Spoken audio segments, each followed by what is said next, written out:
Well,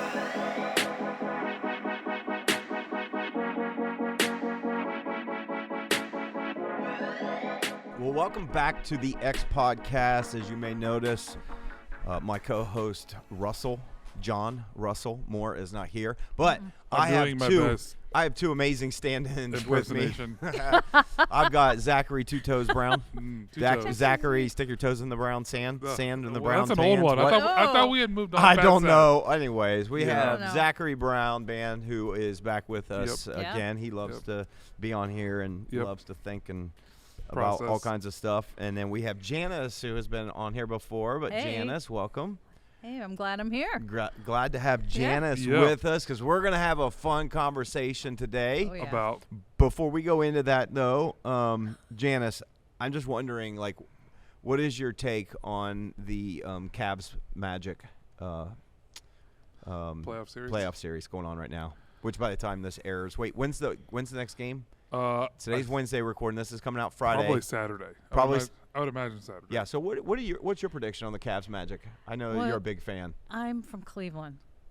Okay, so go Cavs. So it has to be the Cavs. Yeah, and so like, what are you thinking? You think they're going to close it out like in the next game, or it's going to take till game 7? Or they're going to win. Yeah, they're going to win. Do you know what the record is right now? Do you know what the score is of the series? No, but it doesn't matter because I'm from Cleveland, and so I'm wearing the Cavaliers. All right. Just like I'm for the Guardians. Yeah. And the Browns. Evan Mobley is going to finally show up and do his thing. I believe Evan Mobley did show up with a block at the very end that saved the game. But Darius Garland needs to figure out what no one cares about. No one that listens just cares about sports. We found that out.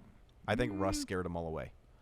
Actually, he scares away everybody that has anything to do with sports. Maybe. Oh, it's possible. I don't know.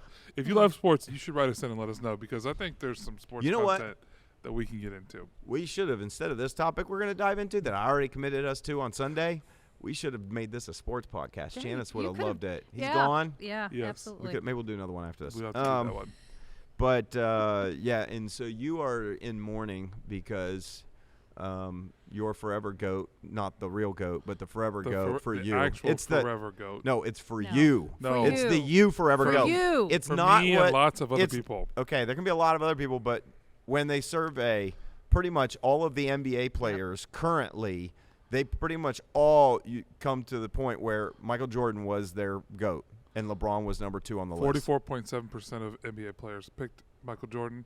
43.2%. It was lower than that. It wasn't 43. Yes, it was. It wasn't 43. No, Michael Jordan what all does the that way. I had the receipts. So what does that say when the current players who are playing with him pick a guy that they never played with or against? It tells me that we're still close enough to the Jordan years that people still think about that. Yeah. Give it about another, I would say maybe even next year, but over the next 5 years. Next year, no way. Over the next 5 years. Well, first of all, he's not going to actually do anything else, like record-wise. He's not going to win any more championships. He's not going to, we know that. I'm keeping receipts. Keep right receipts now. for this I'm gonna keep receipts. Well, let's put it this way. If they add Bronny to his team, they aren't getting any better. Well, how do you know they're going to add Bronny to his team? Dude, the only reason why he's still playing is he wants to play with his son.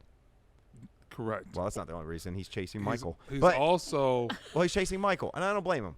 He should. He's a fantastic player. I don't want to take away from his. Lots of things. But you were crying the other day when you called me right after the Lakers lost the series to Denver, and you were weeping and in tears, and I had to console you for a little bit. So I needed pastoral care and counseling. Yeah, he came in the next day. His eyes were all red. Oh, yeah, definitely were. Yeah. Well, no, we can save the MJ LeBron debate for another time. We have had it more often than we need to. We can move on. So, okay. And I always win, but it's fine. Okay. John Russell is gone. He's out of town, so we get to take over and have a fun one without him. Yeah. Yes, we get to have a fun podcast without him. And I have a question for you about what? The whole thing to get started. What? No, go ahead. Oh. I have a fun one for you. Okay. Sunday. Well, let me bring everybody up to speed. So if you're tuning in and you sat through the really awful opening banter that we just did, then we are here for a fun conversation around eschatology. And I know this is your favorite subject. What?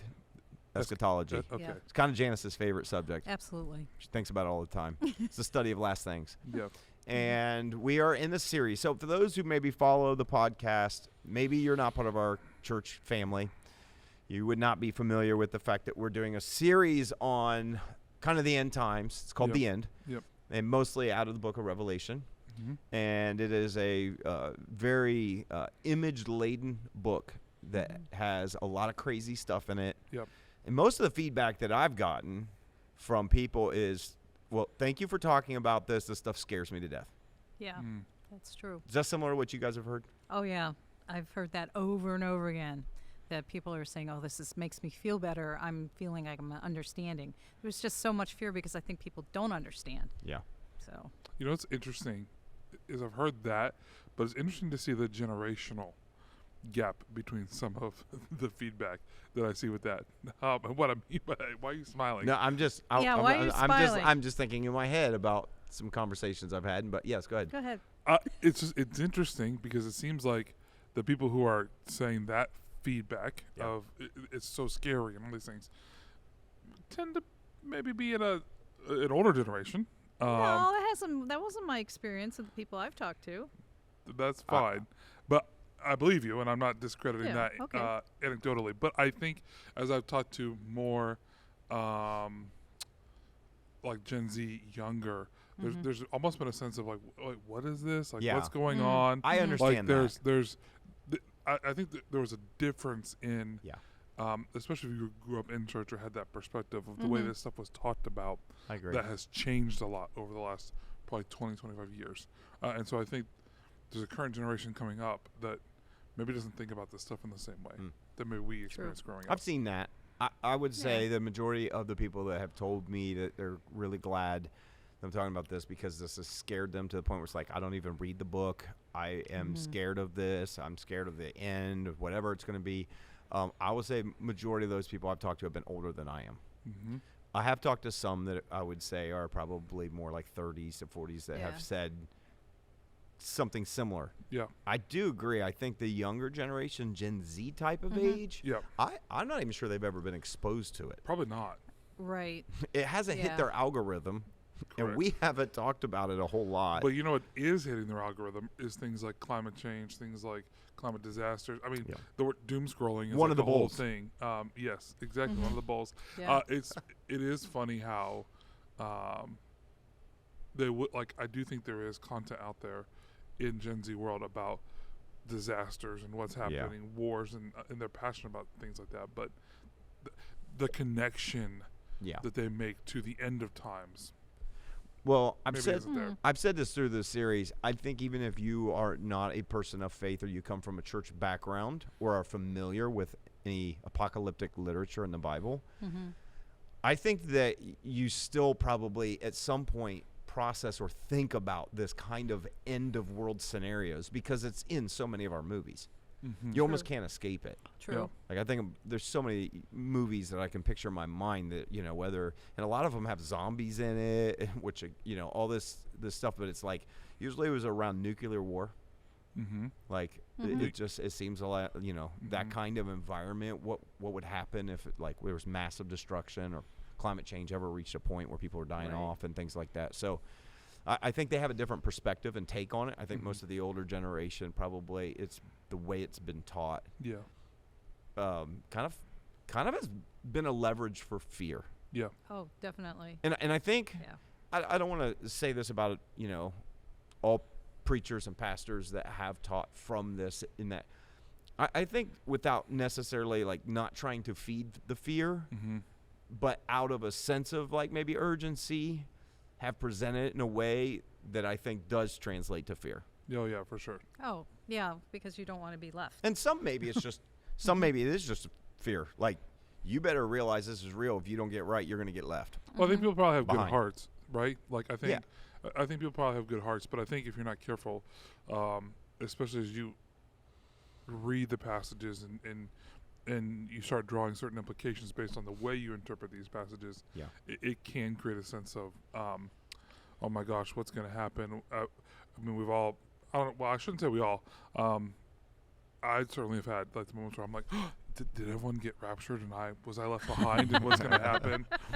What's interesting though, and maybe I'm the weird one, because I was asking a group of friends on Monday if they had that experience and they kind of grew up in this generation or this idea of this stuff was preached with a lot of fear and all that, and they said they never had that experience. So maybe I'm the weird one who has experienced that phenomenon. No, I think if we've been around church for a long time, you've had those thoughts. Oh, yeah. You definitely had. Well, I want to pick up a little bit because I mentioned on Sunday a couple times that we were going to leverage this podcast. And so if you're somebody that's not a person of faith and you think this is all a little bit weird, I completely can understand that. If you do. You might find it interesting if you want to stick through. But we're going to kind of get a little bit deep into really the topic that I hit this past week was from Revelation 13, talking about the beast. Yeah. And the mark of the beast. Yeah. And I knew people wanted to hear about the mark of the beast. Yeah. So this was a passage I picked in a storyline that I wanted to make sure to hit in Revelation. Yeah. And I just, to kick us off, like, what's your guys' feedback? What are your thoughts about this past Sunday since I gave the message? Like, why don't you guys talk about, what are your thoughts about Revelation 13, about the beast, and then the mark of the beast? Like how did it register with you? First of all, I think I texted like 6 people during the message. And I was like, gosh, I am such a nerd because I am loving. I'm glad that there was. I was nervous. This message. This is such complicated stuff, and I'm like, I don't know if everybody's gonna dig this. Dude, it was. Oh my gosh! Like, just as we're diving in, and even just the mythological nature of the beast. Okay. And I have to say, my Dungeons and Dragons. No, I have a bone to pick with you because I am one of those people who says that dragons exist because of Job 39 and the Leviathan and the beast that Job comes 40 out and 41. that comes out and and snorts fire out of its mouth and does all these things and they're real. Yeah, you can't convince me otherwise. Really? Yeah. So if there's 0 fossil record of said dragon, there's lots of things we don't have fossil records of. Okay, like what? Well, then we don't believe in them necessarily, just but randomly because we want to. But that doesn't mean that people don't uphold like there isn't like stages between creatures or like different like there.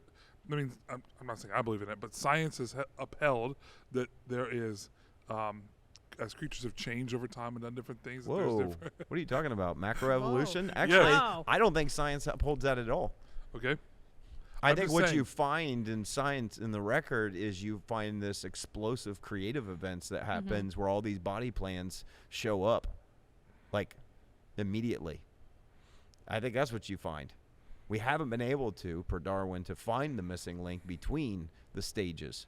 So when you go from the Avalon explosion to the Cambrian explosion, you can't find any link in between those. So you go from soft body organisms to hard body exoskeletal type of you don't see that in between. So okay, this was not meant to be a scientific diatribe. I guess maybe we were supposed to get into it. But I just am saying dragons are real. They're cool. They're cool. Yeah. Okay. All right. So the whole time you were thinking about how to tame your dragon. Yeah. I was just going to say.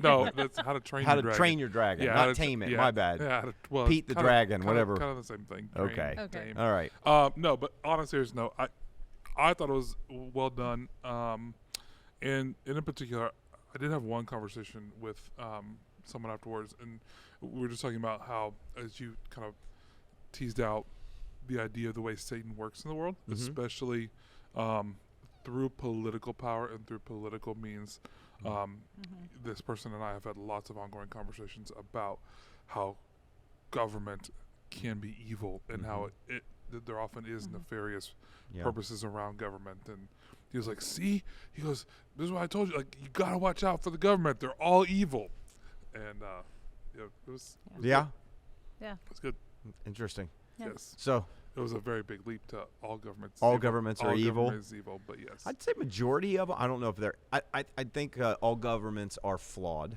I think they're run by flawed individuals. Right. I don't think all governments, in and of themselves, are evil. But I do think the organization of governments, which you need, I think the picture you do get from Revelation is the establishment of kings and kingdoms throughout our earth. And I think some are more nefarious than others because I do think that there is evil and there's like an influence, a supernatural influence of evil that like when you look at things like,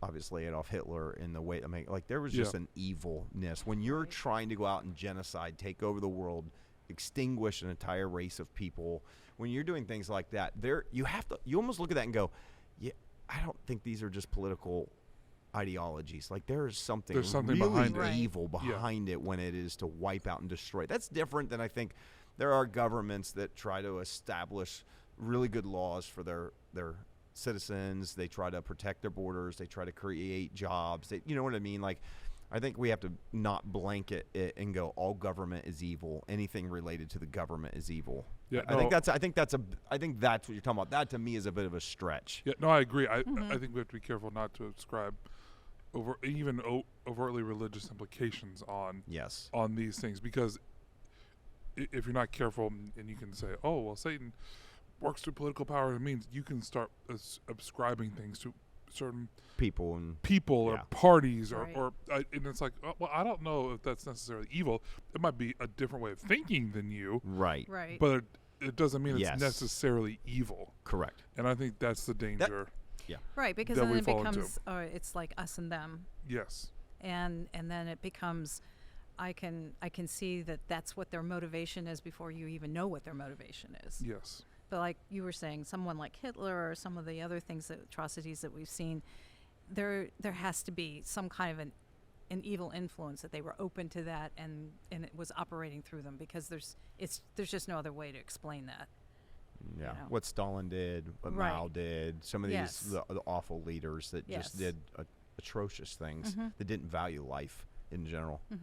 You know, over an ideology.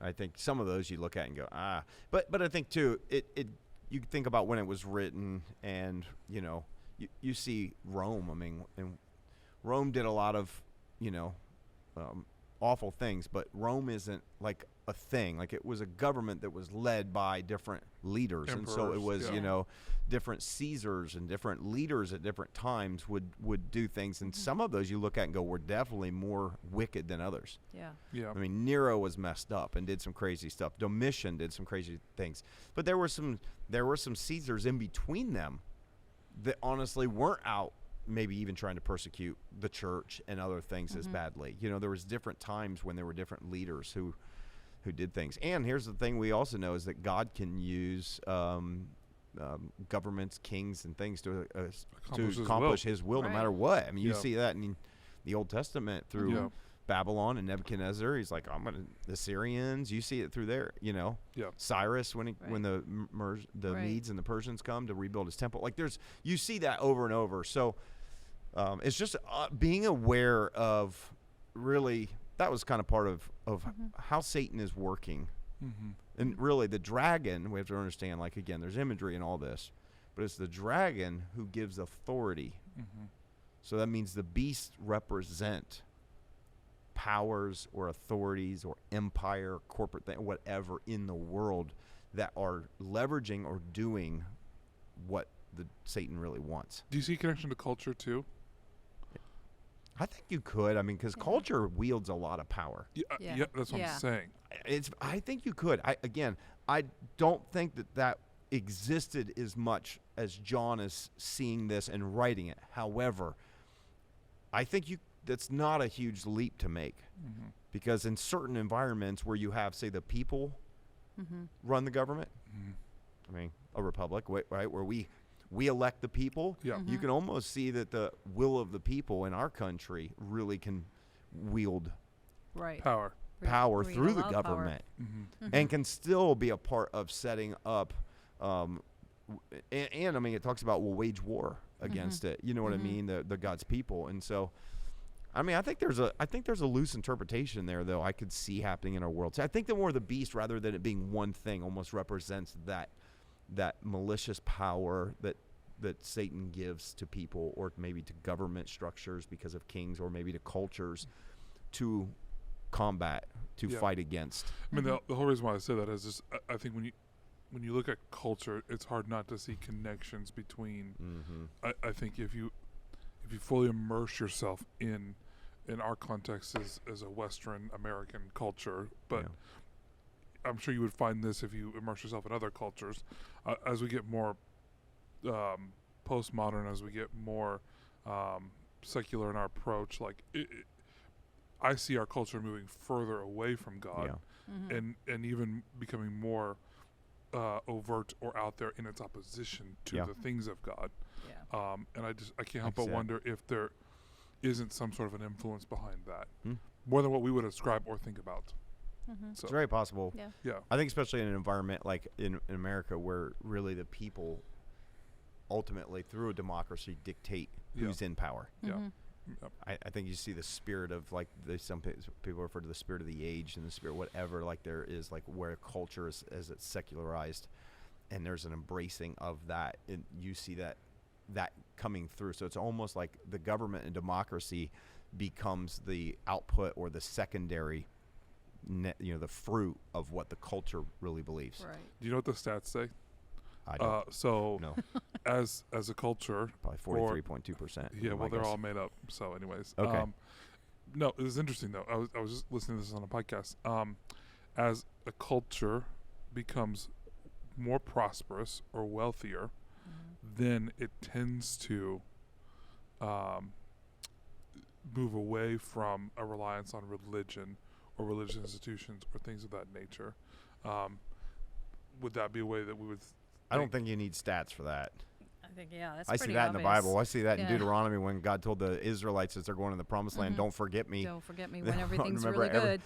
Don't forget me. But yeah, I mean, it's that has played out. Yeah, I mean, that to me, I guess, is just a common thread you can see in Scripture. But the moment you are self-sufficient, you don't need God, and it removes the need for religion. But I guess to developing. Going back to the sermon, and you asked like what we thought. I mean, these are all the things that were stirring in my mind as I'm thinking about the ways that Satan would work in the world that maybe we wouldn't necessarily think about, even in terms of political kingdoms or political powers, and just that even in these, I think, smaller, over like through a love of money or a love of material possessions or things like that, we think these are just vices. Well, they are vices, yes, but sometimes I don't think we realize that perhaps even be underneath that, there's a satanic influence pulling us away from God in that process. I mean, I think it's the emphasis I feel that we have in our culture of self-determination.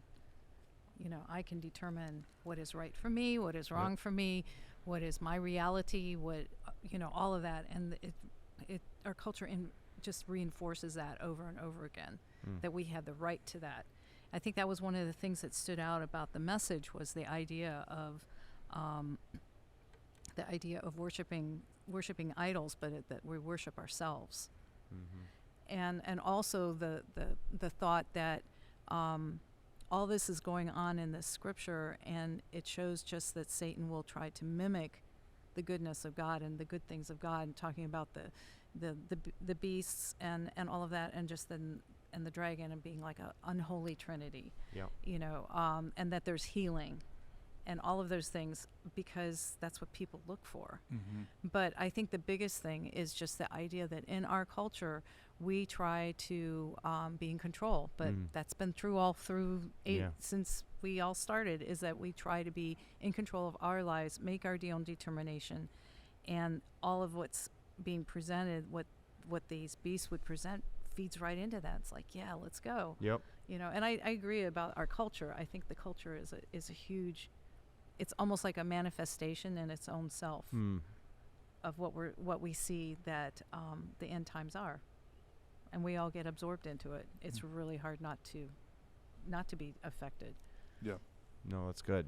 One of the things that you alluded to, and I mentioned this on Sunday, and I went back and I got this from a commentary that just kind of spelled it out real easily. But one of the things that you see through the beast, which again, in my estimation, especially based on Daniel 7 and other things, is metaphoric. I know you want it to be real, but it's metaphoric. It's probably metaphoric. He just wants that dragon to be real. Dragons to be real. It's just fun for me to think about. I mean, maybe there are dragons. But I'm saying in this particular context, I'm saying it's more metaphoric, based on Daniel has very similar, if not almost exact same type of prophecy, vision, and is told what it is. But I think that there is, understanding that it's a counterpart to Christ that you see reflected throughout this, which is we'll get into the antichrist in a little bit, but one of the things, like, it's a parallel, it's a mimicking. This is Right. why this is why it's called deception. This is why so many people don't capture it, and you know, they don't realize how deception is like hard to spot. You know, it's being deceived is not, it's not obvious. And this is why we don't really know it. And so it really comes down to the way he does work. And there's this mirroring, like you said, the unholy trinity that I talked about versus the, you know, that he copies. He's just a little less, but it's enough to throw you off the trail, enough to deceive. And this was kind of interesting. Here's some of the parallels that you find in Revelation 13 between the first beast and Christ. Okay, here they are. And how they're depicted in the book of Revelation. They both have swords. They both have horns. They are slain, using the same Greek word to describe their deaths. They both rise to new life, using the same Greek word. That's in Revelation 2:8 and 13:14 in this one, which is used to say they came to life. They're both given authority. They both wear diadems. They both have a throne. They both have authority over every tribe, tongue, people, and nation. They both have followers who have their names on their foreheads, and they both receive universal worship.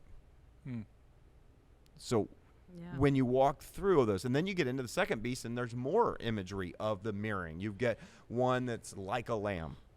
Right, but it's not. One that has the ability to do signs and wonders.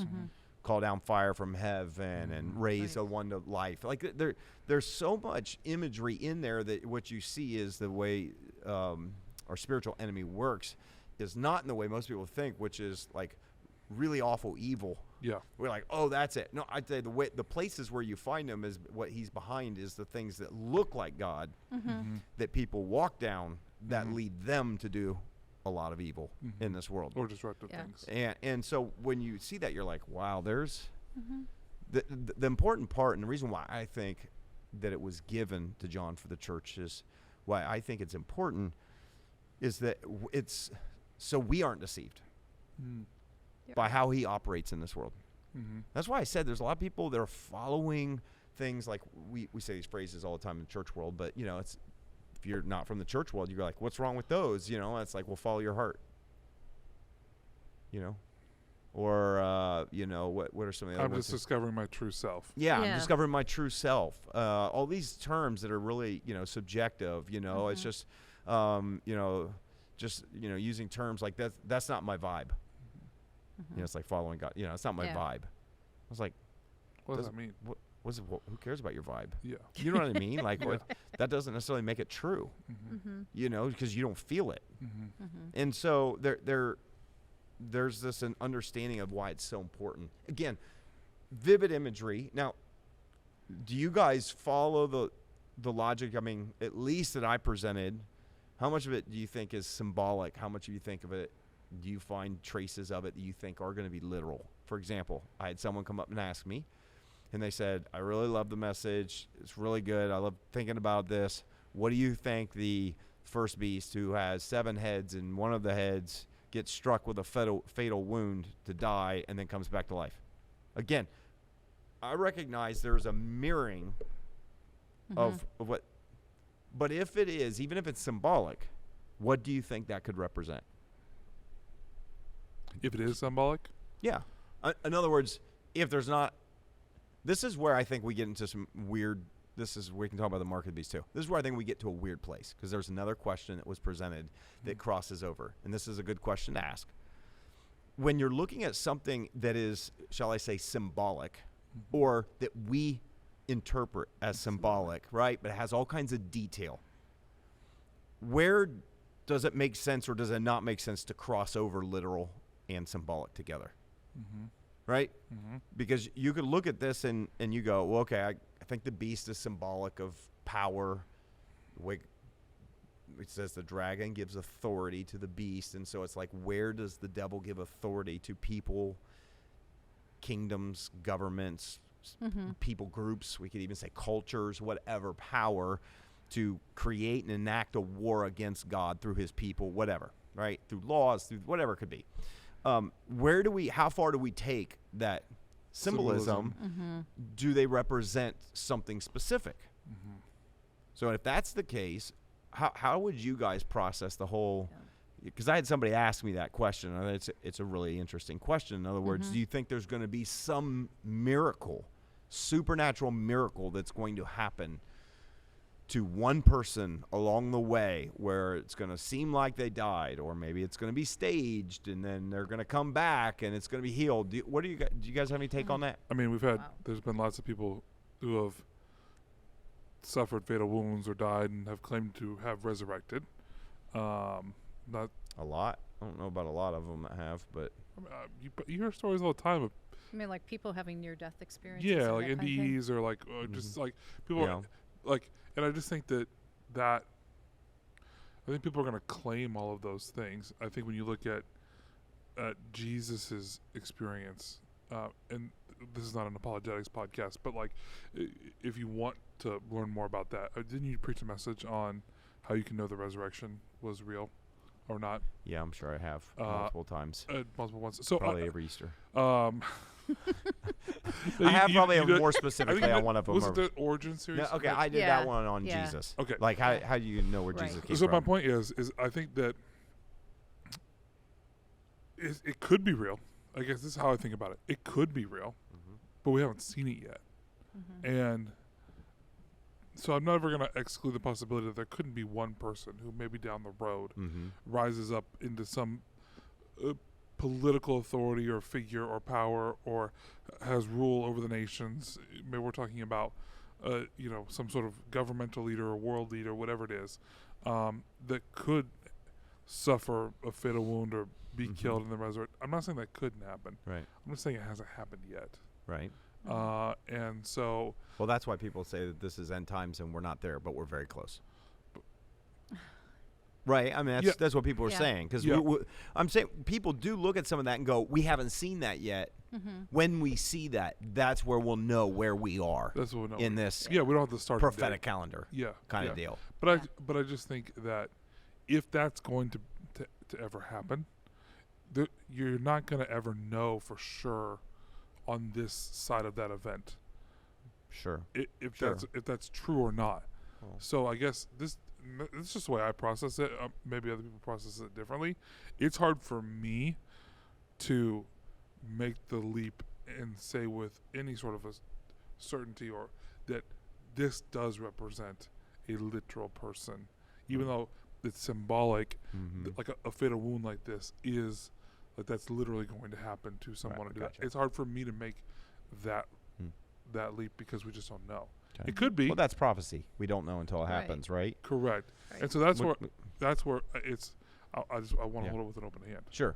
What about you, Janice? What are your thoughts? I don't know that if that is something that will actually happen, that we will actually know that it happened. I guess is the way I want to put it. Because for those who go by checking the boxes in the calendar thing, if that were happen, then they're going to go, aha. And I don't think that when it gets down to it that the enemy's going to be that obvious. I think, and the whole thing of crossing over from the symbolism to real and, where do you make that? I don't know that anything that is especially in this chapter, that you could say it's all symbolic or it's all going to happen, because I think that's where we get ourselves into trouble. I mean, it very well could be, like you were saying, that there would be someone who has a mortal wound and then somehow through whatever, all of a sudden they're alive again. It could be through technology. It could be through technology. In a lot of different ways. Right. Yeah. Maybe they're going to do. Maybe they become AI and they become a super conscious, super human. Or they upload themselves into the Matrix. What if it is AI? It's possible that we're talking about. I mean, it's possible, right? Yeah, I mean, I think there's a few ways of looking at it. I think here's my take on this. I feel like one of the reasons why I was even hesitant to talk about the Book of Revelation is because it is so cryptic. Yes. And there's so many kind of different approaches to this type of literature, and that's why I keep trying to express that if somebody holds a different interpretation, as long as they've done the work and they understand why and where they've drawn their connections from and they feel confident in those, then I'm fine with that. Like, we don't have to have the same opinion on this. Yeah. This is not a primary issue. Yeah. With that being said, as I study it more and more, I see a whole lot more. And I always believed this from the time I studied this back in Bible school. I mean, we're talking 20 years ago. I'm sitting in Bible college and going through the book of Revelation verse by verse, and we're talking about symbolic and literal. And my take even then and kind of studying was, this feels very symbolic, a lot of this, more than literal. Yeah. And it doesn't mean so, but here's the thing. So I even as I continue to go down the road, I feel like what happens, and this is, maybe this has been this way for you, maybe anybody listening, in really confusing areas, the more I study, the more I draw connections to other places in Scripture, the more things start to crystallize. Right? I start to go, oh, I think I can see this. Like, you know, there's connections to, there's deeper connections to this imagery than we even know. I did not even have a chance to scratch the surface on the ancient Near East thoughts on the beast, the chaos beast, and the beast of the out of the earth. And like there was a lot of people in the ancient Near East that believed this, not just Jews, but other people that had these, and you can find some of the same stuff in other mythological tellings of this, whether Roman or Greco-Roman type of mythology. They have creation events. You can look at other things around there, and so much of it mimics, and all of them have the same kind of concept about the sea and chaos. Right. So what you find is that this way of thought was more pervasive, and so when you start kind of pulling connections and seeing things Old Testament, it illuminates some things for you, crystallizes, and you start to then form a more solid, like, this is what I really think this means, even though I don't know. Like, that would be my take today. I'd be like, I can tell you what I think it means, but I'm still going to hold that with an open hand. Right. So that means that if I think this is more symbolic than literal, like about the mark of the beast, I think that's.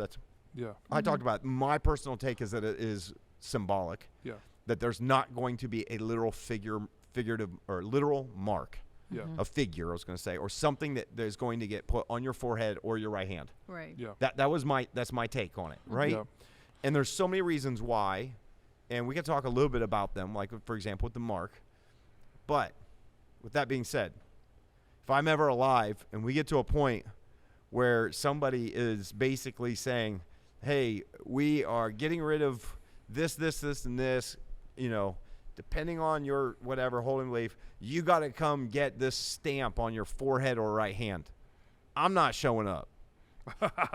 You're like, I'm out. I'm not going to sit there and go, it's symbolic, it'll never happen. Symbolic, it'll never happen. And then they do it, you know. And I also don't think that it's intended to be you got duped into it. Yeah. Right. To me, this is more about a mark and here's the other thing. We're so worried about the number. The number represents the name.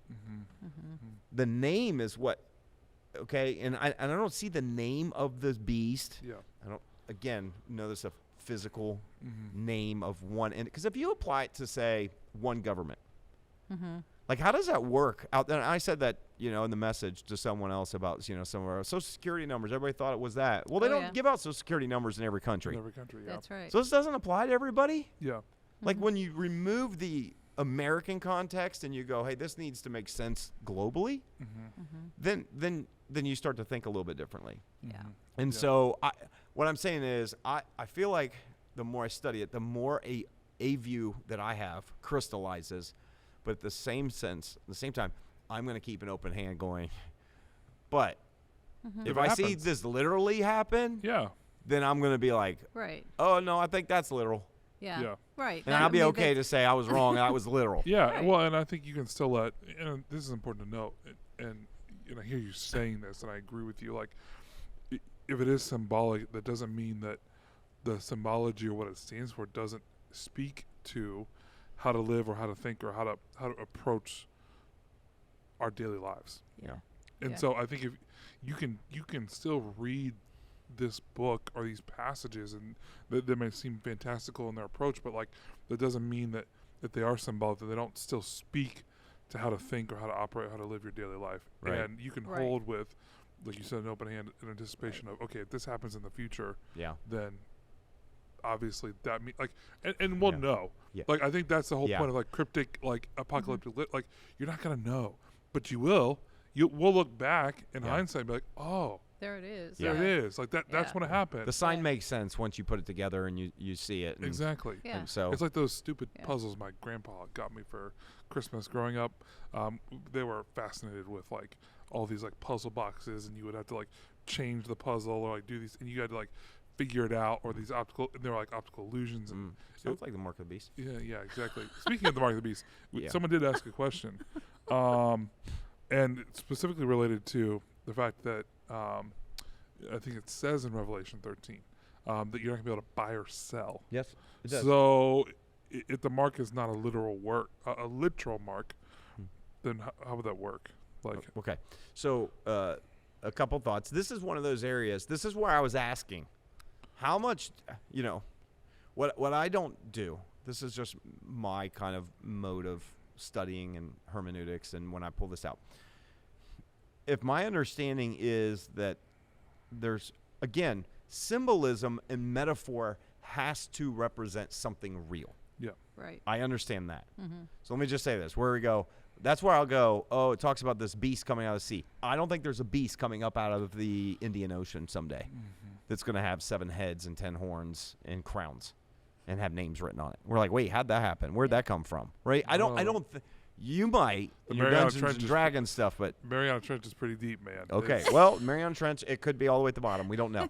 I don't think that that's going to physically happen. So that's why I'm saying the metaphor. Yeah. Now, does it represent something that is real? Not Israel. Is real? Yes. I think it does represent something that is real.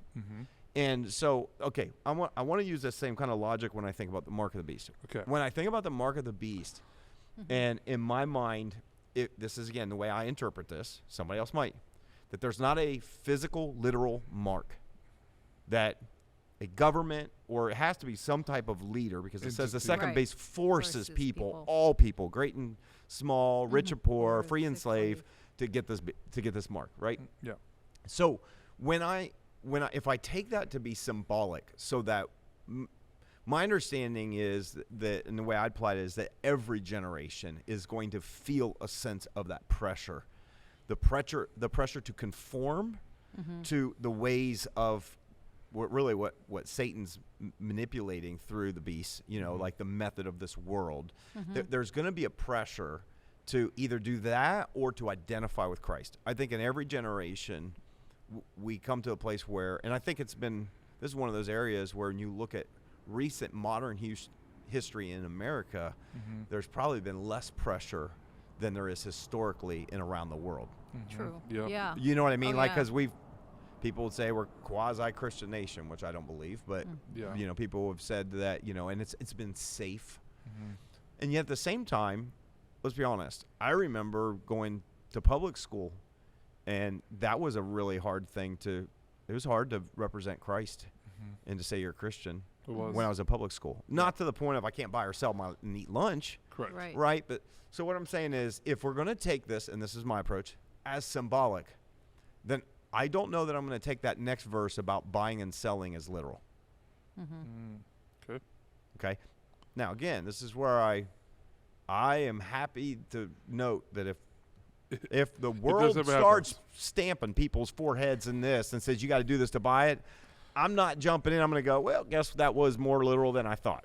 I'm okay with that. Yeah. But from what I understand with the rest of it and how I study it, so I would not take that. So again, here's what I'm saying to that question.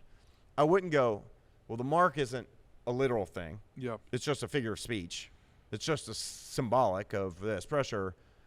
But the buying and selling is literal. Well, if you don't have the one part is literal, how are you going to have the other part is literal? Yeah. Now, I do think there's a growing, and we see it a little bit, even in our culture that probably has been more, I guess, has been it's not been as difficult to be a devout follower of Jesus in our culture than there are around the world in different places. But I think that you're going to see this pressure, and I think it is growing, and I think possibly as we get nearer to whenever Jesus returns, it's going to increase that pressure to really stand up for Christ, even if it costs you.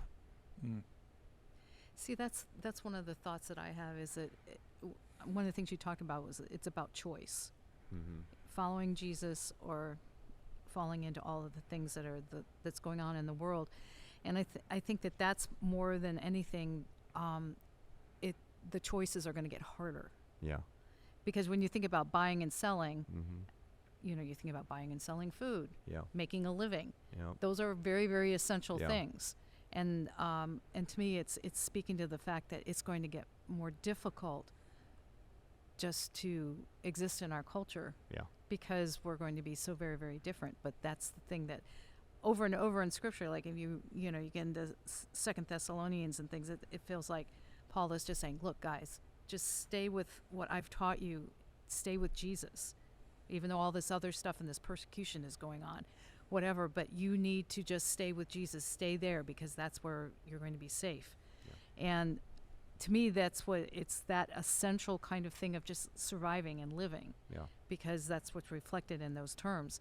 I was thinking when I was last night, back in the 70s, and I know I'm dating myself, but I've followed Jesus a long time, and that was when the book The Late Great Planet Earth came out. Yep. By Hal Lindsey. Hal Lindsey, yep. I looked it up. Do you know that by 1999, 35 million copies of that book had sold? That's a lot of books. That's 1999. I couldn't find anything sooner than that. That's a lot of books. That's a lot of books. Been translated into 50 languages. Did you read it? Oh, yeah. So what's the overall theological perspective of Hal Lindsey with at the that helicopters point, okay. stinging people Oh, with yeah. missiles? Yeah, at that point, because the book, I guess, was originally published in 1970. I got saved in 1972. I was a Jesus freak hippie. Oh, yeah. Oh, yeah. How was the day? Huh? That was the time. Yeah, before it the term was. Jesus It was. freak, Yeah, right? yeah. And but I think I didn't read it till like 1973. But a whole bunch of us at the church I was going to, that's what we read. And I mean, one of the things that he made a point of, is he was going through the charts, of Yeah. like this happened, this happened, this happened, and one of the things was the idea of Israel becoming a nation, Mm-hmm. Yep. and that there would be a generation, and that a biblical generation was 40 40 years. years. So that would mean by 1988, that's that was going to be it. That led to the 88 reasons he's coming yes, back in yes, 1988. Yes, yeah. And then he didn't? Yeah, something like I think some of that stuff fed into it. I think Yes, that's it where did. the first the 88, and then when Mhm. that didn't happen, it was 89. 89 reasons Right, why he's coming right. back. In Yeah, the 89. 89th one was he didn't come back in 1988. That's what we joked about. I don't know if that's true or not, but Oh man. Yeah. So, but that was the thing, and so I remember at that time my mindset was a lot of fear, Yeah. but some of it was just like, why bother planning for the future? yeah, why save for retirement? Exactly. Yeah, We only I got mean, 15 years. Right. it's, Exactly. we're all going to be gone, and love it. and all this sort of thing. But some of it too was just what we were coming out of. I mean, my high school years were totally influenced by Vietnam. Yep. And by the spread of communism, Mhm. and by the threat of nuclear war, the civil rights out of the 60s, and the assassination of JFK and Bobby Kennedy and Martin Luther King Jr., and then Kent State and the Yeah. students there, and then Watergate, and we had Nixon's resignation. I mean, it was like all this stuff, and I think That's in the all of us 60s. there was a really, really bad recession in Yeah. 1973. Interest rates were what? They were think double digits. It went. I thought it was 14%. Someone said 19%. Can you imagine if interest rates were double digits right now? Oh, Yeah. they were. People would be Yeah. losing Very their double digits, like mind. people- Yeah. Well, I remember the We're They compla- would and say we're- end of the world. and we're complaining about 7%. It would right be now. end of the world. Yeah. Trust me. well, I have to tell you that the house that my ex-husband and I bought in late 70s, well, it was in the 70s, our interest rate was like 13%. Yeah, I was gonna say 14% was pretty common Yeah. by late 70s. Yeah, Yeah. but okay. I'm gonna go off on a tangent Nope, here. we don't need No, to. we don't need We don't it. need it. Stop. We don't need to hear about the price of houses and how hard it is for Gen Z to own a house. We understand. Let's next another I know. podcast. No, but the thing was that I remember it just felt like everything in the world was out of control. Yeah. And so Yeah. you read a book like that, and our natural thing from the time we're little, we want to know why, and we want to know how things are going to work. So that book just like resonated. It's like, okay, now I know what's going to happen. Yeah. And I don't have to worry about it because I'm going to be out of here, that sort of thing. And I think it led to like two extremes of just like, we don't care about anything in the future, and it gets real inward, which what happened in the church I was in, or it went to the other way of just a lot of really obnoxious evangelism. Yeah. That's crazy. Yeah, the turn or burn. Yep. Stand on the street corner with your sandwich board. Because there wasn't time. We couldn't build relationships. Yeah. It's such an interesting thing to think that you can write a book, which I think isn't that technically fiction? No, the Late Great Planet Earth. That one was his book of there. Okay. Yeah, and then it was. Because you had Tim LaHaye. Right, Tim LaHaye that did the whole Left Behind Jenkins series. That did those series, but that was fiction. But I think fiction, however, this is what I want to say. Now I remember them, a little bit. I want to say though it was fiction, but it was almost in my opinion, almost like a C.S. Lewis Narnia type thing. Yeah. Like I'm telling a real thing that's going to happen. I'm just painting the story. Right. Yeah. I'm using, a story to paint it, right? Patty or whatever her name was. Or no, that's the other videos I watched. Those were awful. The Thief in the Night. Yeah. I think it was Patty or something like that. Pam or Patty, I don't know. Something like that. Anyways, so all that's crazy. I was just going to say though, man, if you can sell 35 million copies even though you're wrong. Yeah. That's not that bad. It's not that bad. I mean, you could be wrong and sell 35 million copies. Right, plus. because I think that the time was that it's all feeling so out of, this has to be right. Look at all this stuff that's happening. Yeah. And but right now, it's still the same. See, this is where I go. This is where I go. I think every generation can probably look at things that happened in their generation and go, it's all happening. World War I. World War II. Look how many people died. This is why I have such a hard time with the more literal approach to apocalyptic literature, in particular Revelations, Daniel. We're talking about these beasts, Mark of the Beast, because I've seen so many people make these definitive conclusions based on a literal interpretation of it. Yeah, that it's hard for me that have been proven wrong. Yeah, that I'm not saying it couldn't be proven right in the future, like we've talked about holding things with an open hand a lot, but I just until we get to that point, I'd rather just take what the book is saying from a symbolic standpoint and how it speaks to us and how we're supposed to live in the world right now, and just be okay with that versus trying to parse it all out, figure it all out because of these things. So if that's the case, then do you not think the number 666 means anything? What funny? Maybe not literally. Okay, really funny thing though, hilarious. A guy from our church, Todd. Give him a shout out, Todd. He later, 2 hours later or something, texts me, and he says, "We've been hit with the number, and the receipt came up to like $16.66." I kid you not. I was like, "Did that really just happen?" He said, "Yes, it did." That's so funny. And so, yeah.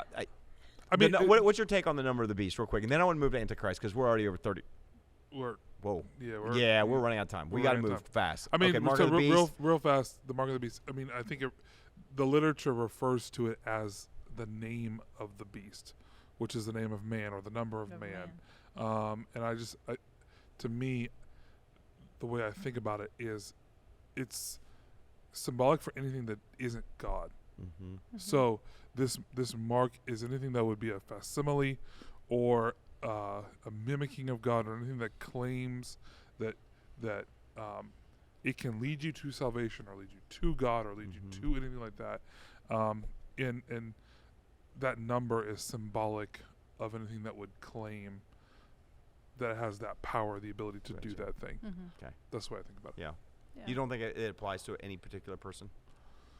I'm just curious. I mean, it has the word name, so it could apply to a particular person, but probably not. Janice? Yeah, I mean, it could apply to a specific person. I know some of the reading I had done that, the calculations with the Greek letters and all this other kind of thing of coming up with some of the Caesars, the Roman officials and things like that, which of course would apply during the time that the letter was written, and people would say, oh yeah, really bad dude.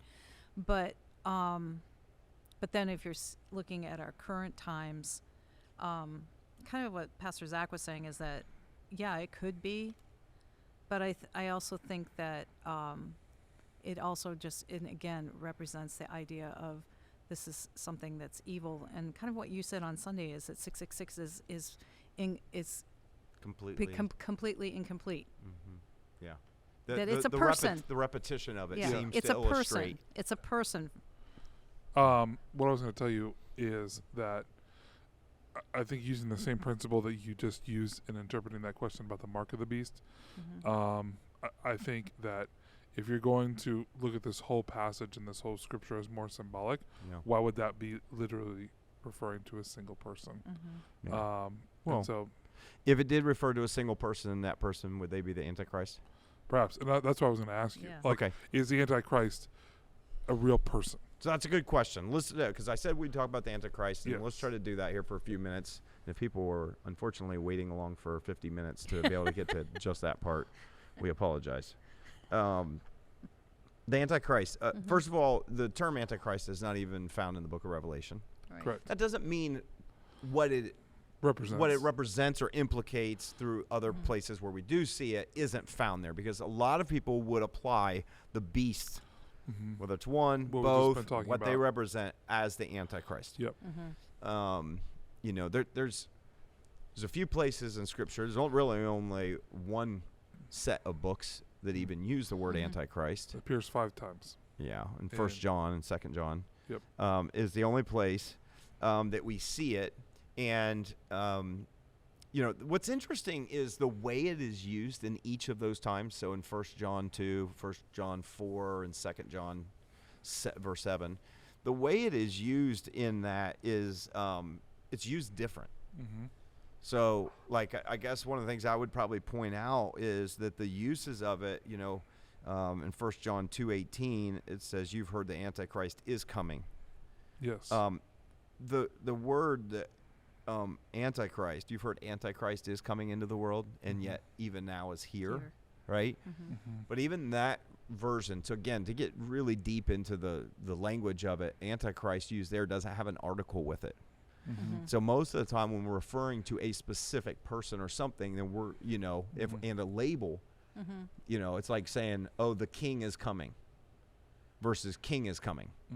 You know, or like there's it's questionable. Like, wait, what are we talking about? Is this one person? Is this something that represents something? Or, as my Greek professor in Greek 2, way back in the day, liked to point out that the next place is mentioned in this same passage, it's actually used plurally. So, yes, Antichrists. Yeah, it says even now. Wow, even now. And that references false teachers. Yes. So what's interesting is in Revelation 13, you get the second beast, which seems to have a reference to a false teacher. The first beast does not really have that. Right. Here, you get it kind of being used as that over and over. A couple places after that, it's used in reference to 1 John 2, 1 John 4, to really those who deny who Jesus is. Yeah. It's used as a reference of like as a label. Yes. Yeah. Almost. If you deny that Jesus came in the flesh, then you are an Antichrist. That's then the spirit of the Antichrist. Yes. It uses in 1 John 4. And it says, this is the spirit of the Antichrist, which you've heard is coming and is now already in the world. So there's a reference to a spirit of Antichrist. We're seeing the potential of a single Antichrist. We hear plural Antichrists, as in false teachers that are used. And again, same thing. Then there's a generic label in 2 John 7, where it just basically say there's deceivers in this world who do not acknowledge that Jesus came in the flesh. So any such a person is a deceiver and an Antichrist. Right? Which also, again, the word Antichrist in the original that's used here is not necessarily meant like the opposite. Okay? I think sometimes we can read it and go, oh, it's going to be somebody who's going to be the exact opposite. Jesus was about love. They're going to be about hate. No, that's not what it means. It basically means like it is coming in, like, as opposed to this person. Like it can be someone who looks like or reflects. You know, we actually get more of the language of around a religious context with Antichrist than we do political. Yeah. In both in 1 John, 2 John. Yeah. And so I think there's kind of two primary views that throughout and this has been for a long time, there's two primary views that kind of have existed with Antichrist. One is that the Antichrist comes as a form of a power, or say a government, kind of like the first beast, like we talked about, a rule, whatever. And then the second way that we've often heard is the Antichrist will come as a literal figure, a person, toward the end of the age. who will rise to power. Again, some people, hold a view that's going to be about bringing peace for a little bit and then breaking the peace, and is going to be just as Thessalonians, they tie it to 2 Thessalonians 2, the man of lawlessness, right? And so there's all the references that you get in other than drawing on some of that other language, that's what you get in the Bible for Antichrist. Yeah. And so I guess it really comes down to, I'm curious what you guys think. There's you either pick the Antichrist as a person, or do you see the Antichrist as a personification? You want me to go first? Either of you. What do you think? Do you think the Antichrist, do you think there is a single Antichrist coming? Again, I think you can, let me just say this. I don't know that it has to be one or the other. I was going to say, why can't it be both? You can. Because I think you can have the spirit of an Antichrist that then becomes reflective potentially toward the end as one particular figure that will be the last Antichrist. Because it does, the language does seem pretty specific in the 2 Thessalonians passages, in that it is a man. It is a man of lawlessness, a man of sin. Kind of. It just depends on how you read it. I don't think that that's the greatest argument. If that was the only thing you had to really hold on to. Because of the way it also uses it in a way that's kind of be like a title. For example, I'll read it. 2 Thessalonians 2, look 3 and 4 says, I wrote this down. Let no one deceive you in any way, for that day will not come. It's talking about the end. Unless the rebellion comes first, and the man of lawlessness is revealed, the son of destruction, who opposes and exalts himself against every so-called God or object of worship, so that he takes his seat in the temple of God, proclaiming himself to be God. So, again, it sounds like it's referring to a specific man. Yeah, and that specific man also will take his seat in the temple of God. Where's that? Yeah. That would be where is it? What is that? So you're saying there's a third temple to be built? Well, that's how people would interpret it. Yeah, I don't think there's a third temple to be built because I don't interpret that way, but that's fine. Yeah. So what I'm saying is, I'm just saying when you take that part to be literal, then you really have to take the rest of it to be literal. I'm not saying it's not. I'm just presenting, I think that's probably the best way to look at this. The rest of what to be literal? The rest of that verse.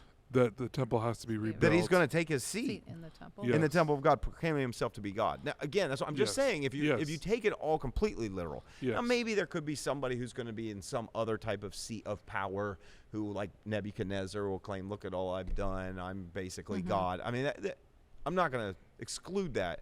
Yeah. I think that it doesn't necessarily, I think this isn't the only place that necessarily describes it as a specific man. Right? That the man of lawlessness, does that reflect? It's almost like in a way you look at Satan and how we lump together with Satan, say, a bunch of angels, demons, and that we can lump them together. And so when we refer to Satan has done this, Satan has done this, Satan has done this, it may not be Satan who's done those things. But it could be the group who's with him who has done those things. But we still attribute it to him. I'm saying it could be something as well like that. So it doesn't necessarily have to be one person, specific person. But it could be what that person leads or represents that could embody what the man of lawlessness is. I agree with you there. I'm not. I'm just presenting an idea. That's that's the all. Personification. Correct. That's what I'm giving is the personification part of it. But I guess I would say is if it's that, then what specifically is Paul referring to? Well, I mean, John gives the idea that it's a spirit. Correct. That the spirit of the Antichrist is already in the world. Yes. Right. So that's what I'm saying. I'm saying it could reflect the spirit of Antichrist. Yes. I'm just saying to hold that one verse in light of when you read John and you read how he uses it. I'm saying he doesn't always just use it as a single person who is a man. Yes. He applies it to false teachers. He says the spirit, is it's already at work in the world. So that's what I'm saying. It can lead you to hold a more symbolic representative. I'm not pitching one way or the other. I'm just trying to present some of the arguments as to, and when you apply it to Revelation 13, it feels more symbolic. Yeah. Yeah, I think that I mean, looking at the 1 John passages especially, that, you talk about in 1 John 4:3, where it says, if someone claims to be a prophet and does not acknowledge the truth about Jesus, that person is not from God. Such a person has the spirit of the antichrist, which you heard is coming in the world and indeed is already here. So I think that they're kind of what you were saying about saying, oh, Satan did this or Satan did that, but it's that influence, that evil influence. I think it's the same thing in that you have the spirit of Antichrist, someone who's denying who Jesus is, that he, and that is, that occupies and functions in many different areas, whether it be government or it could be churches or it could be institutions or whatever.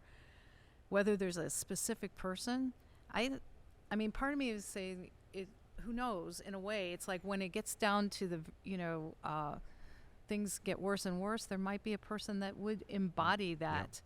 Yeah. So we just, we mentioned could people it be Satan actually embodying a man?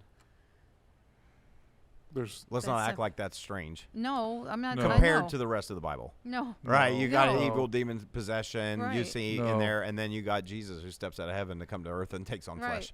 So, yeah. that would be, I think there's people who would think that. I think, At the end, that would be Satan embodying a man. That's what was, that's what J.B. Jenkins and Tim LaHaye wrote about. I understand. In the book. I don't know.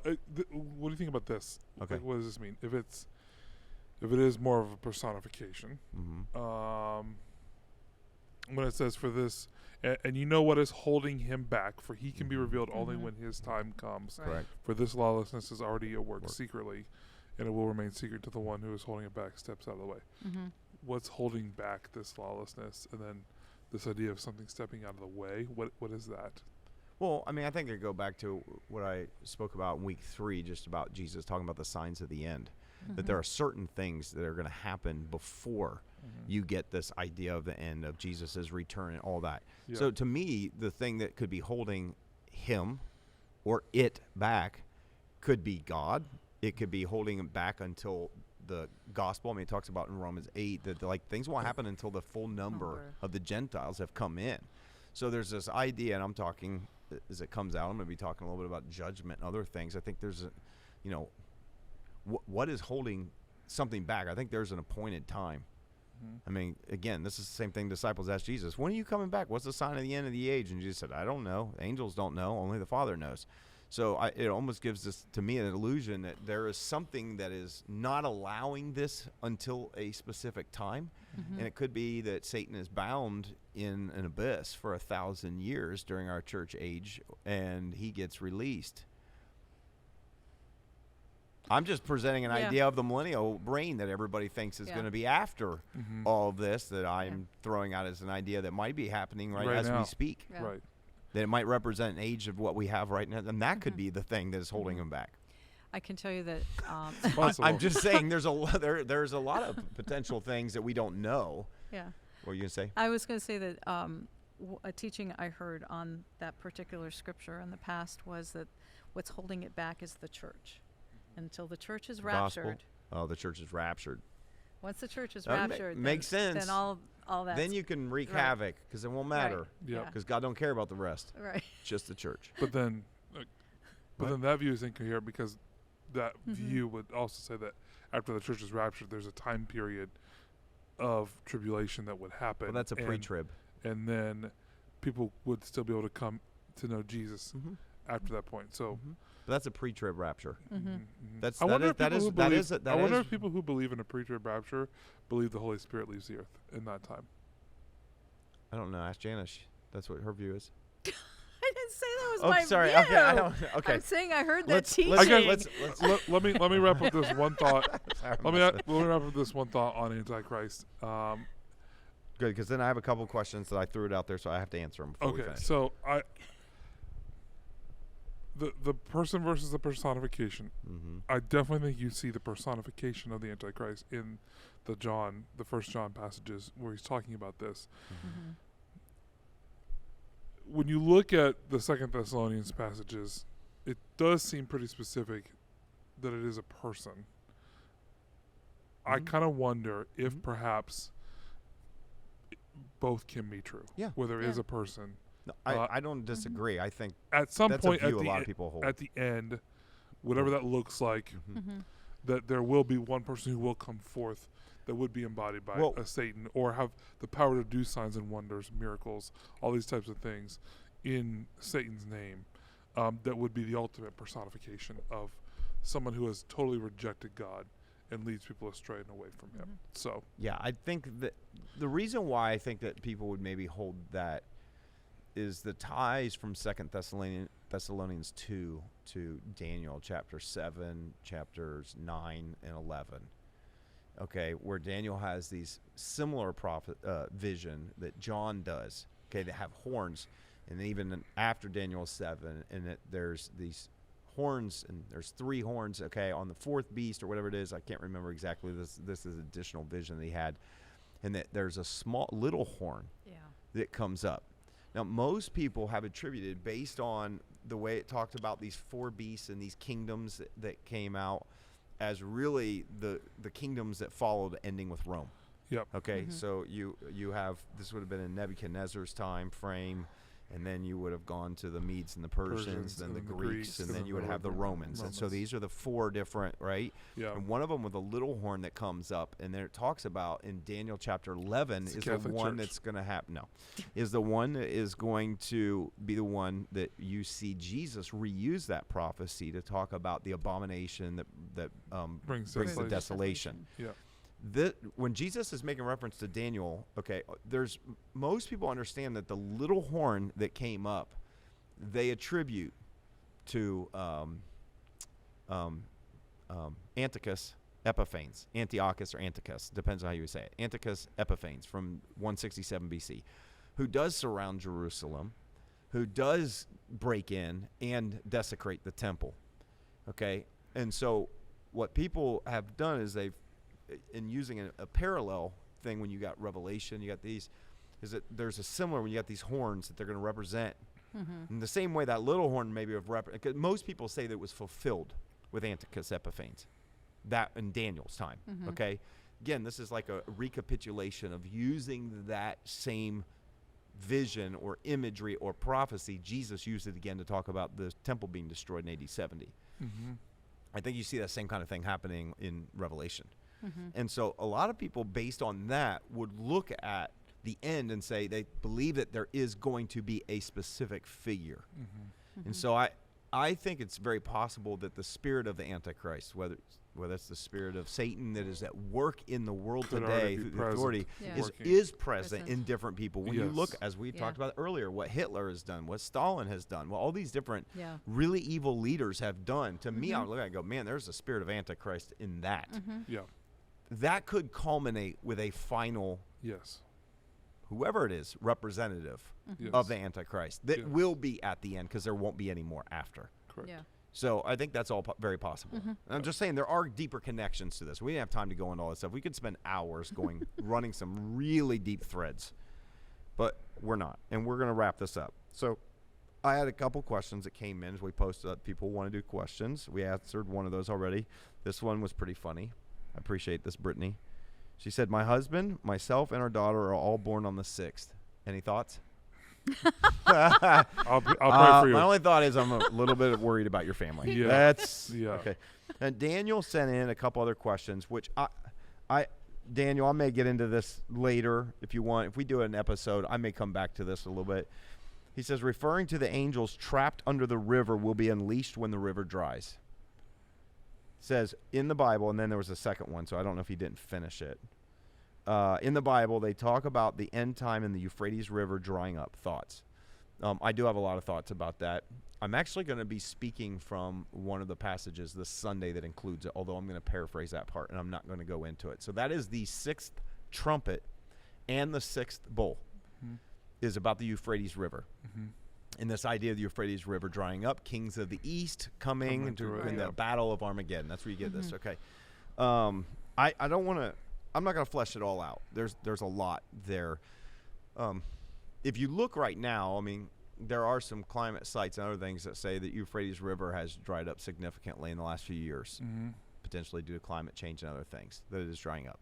So you can look at that and go, there's a possible sign that we're already seeing. See, this one messed with a lot of people, though, because when they see that and then realize it, when they hold a very literal chronological order of all these, and you go, wait a minute, that's like the setting up of the sixth trumpet. But wait a minute, the other ones haven't happened yet because we're waiting for the hail and fire to come, and we're waiting for the mountain to be hurled in the sea, and it hasn't happened. Yeah. That's what happens when you hold a literal, and then, in a certain sequence, instead of recognizing that maybe all of these things could be happening. Yeah. But I think, regardless of the potential sign of the Euphrates River drying up, and it does talk about this with the bowls and the trumpets, because I don't want to give too much away. I'm going to talk about both of those. Let me just say this. The reference to the Euphrates River is really about Babylon. Everybody understands that really studies this, that the Euphrates River, that Babylon was built by it, around it. Right. It runs through it. Yep. Okay? Again, Babylon is attached to Babel from the Genesis 11 and the dispersing of the nations. There's a lot there that we won't go into from our favorite Dr. Michael Heiser in the Unseen Realm. But there's connection between that and Babylon. And then you get Rome in their time, but you continue in the later part of Revelation, talk about the judgment of Babylon. Babylon's not really a thing anymore. Woe to you, Babylon. It's not even a power anymore. Right. I believe that Babylon represents something. And there's something very wicked and very evil that Babylon represents. And so when you get this, it's a judgment against Babylon. But not the actual city of Babylon. Let me say that. Right. It's a judgment. Right. When I see the sixth bowl and the sixth trumpet, I see it as a judgment, because all of those are judgments against the world and the earth. Yeah. And so that one is a judgment against Babylon and what it represents. Makes sense. And I think that when you look at, again, you could go read chapters 17, 18, 19. I think they're all connected. Most of that is about Babylon. And depending on what translation you read, a prostitute. Yes. Or a whore, depending on your translation. I don't want to use that word. It's a little weird word. But that you read in there. And again, this is where I again draw from, and I go, I believe those are symbolic. Yeah. Was there a Babylon? Yes. Which means, was there a dragon? Yes. Maybe.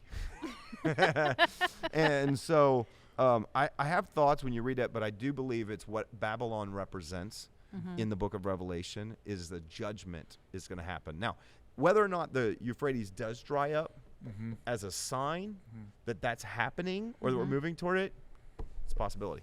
Yeah. It just depends on how literal you take it. It's possible. But when you start to see here's the one thing this is where I carry an open hand. I have more of a symbolic approach to the book of Revelation. That's my approach, right? Yeah. But if I see really, really specific things happen, literally, you're gonna start. I'm gonna at least go, okay, there's something to be aware of, literally. Yeah. That's going on there. I think we're all gonna be surprised and shocked, and it's not gonna go how any of us think. That's probably very true. Yeah. Yep. That's right. So maybe for me, I'll see a dragon. You know what? My guess is you will probably end up flying on a dragon.